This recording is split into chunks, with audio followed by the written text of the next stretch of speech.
सोचिए, एक लंबा सफर है, थकान है और फिर हाईवे पर सुकून देने वाली एक चीज नजर आती है, ढाबे का खाना। वो खरा जबरदस्त और एकदम ईमानदार स्वाद।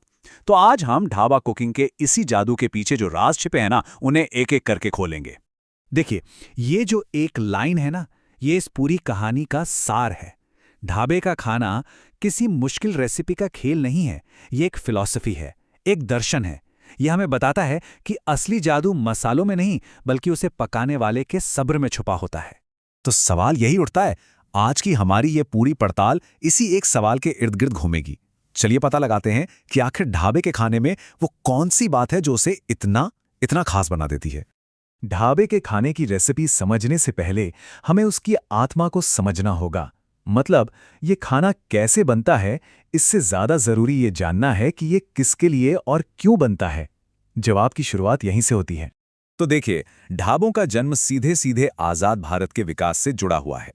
जब देश में हाईवे बन रहे थे तो उन पर चलने वाले हजारों ट्रक ड्राइवरों के लिए ये ढाबे एक जरूरत बन गए। बस यहीं से इस अनोखे खाने की कहानी की शुरुआत हुई। यहां पर ना दो बिल्कुल अलग अलग दुनियाएं हैं। एक तरफ है तजुर्बा, जो आप जानते हैं जिंदगी की ठोकरों और समझ से आता है, और दूसरी तरफ है पढ़ाई लिखाई वाला तरीका। ढाबे का खाना इसी तजुर्बे की देन है, किसी फैंसी किचन या बड़ी ट्रेनिंग की नहीं। तो अब आते हैं ढाबा कुकिंग के पहले और सबसे जरूरी सिद्धांत पर, और वो है ताजी और एकदम साधारण सामग्री का इस्तेमाल। ये लाइन ढाबे के पूरे दर्शन को निचोड़ कर रख देती है। सब्जी कितनी बारीक कटी है, इससे कहीं ज्यादा जरूरी ये है कि वो कितनी ताजी है। यहां पर सामग्री की क्वालिटी ही सबसे बड़ी कलाकारी मानी जाती है। जरा देखिए, मैरिनेशन कितना सीधा साधा और ईमानदार है। कोई फैंसी सॉस नहीं है, बस नमक, अदरक, लहसुन, लाल मिर्च पाउडर और थोड़ा सा सरसों का तेल। यही बुनियादी चीजें हैं जो मिलकर उस जबरदस्त स्वाद की नींव रखती हैं।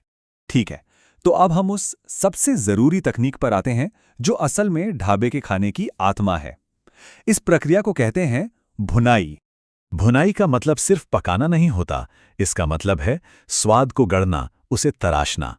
ये वो प्रक्रिया है जहां समय और धीमी आंच मिलकर साधारण सी चीजों को कुछ असाधारण बना देते हैं। और भुनाई की कला शुरू होती है प्याज से।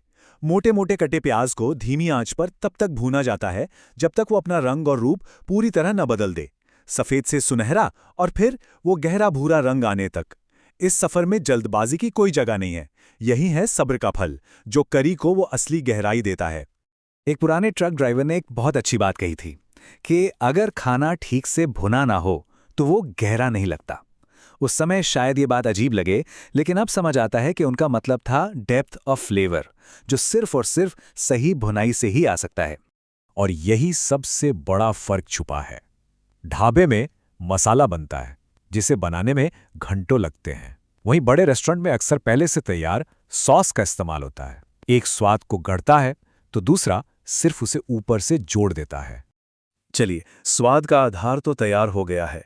अब देखते हैं कि इस मसाले को एक बेहतरीन चिकन करी में कैसे बदला जाता है।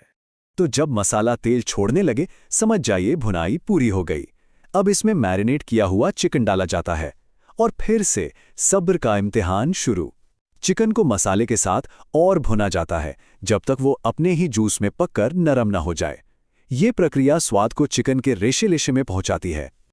ये एक छोटा सा नियम है, लेकिन बहुत जरूरी।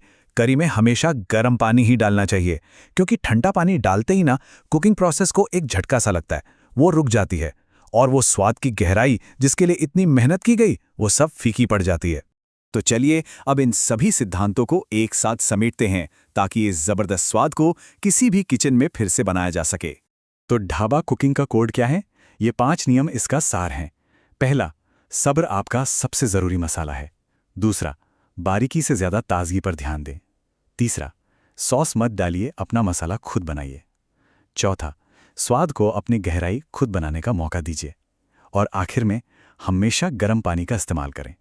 ये सिर्फ एक रेसिपी नहीं है, बल्कि खाना पकाने का एक पूरा दर्शन है।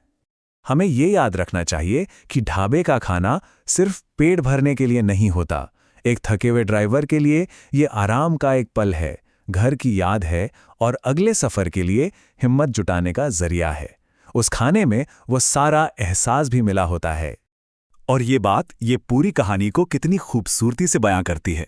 ये खाना सिर्फ मसालों से नहीं बनता, इसमें हजारों किलोमीटर के सफर की यादें, थकान और उम्मीदें भी मिली होती हैं। शायद इसीलिए इसका स्वाद इतना अनोखा और इतना यादगार होता है।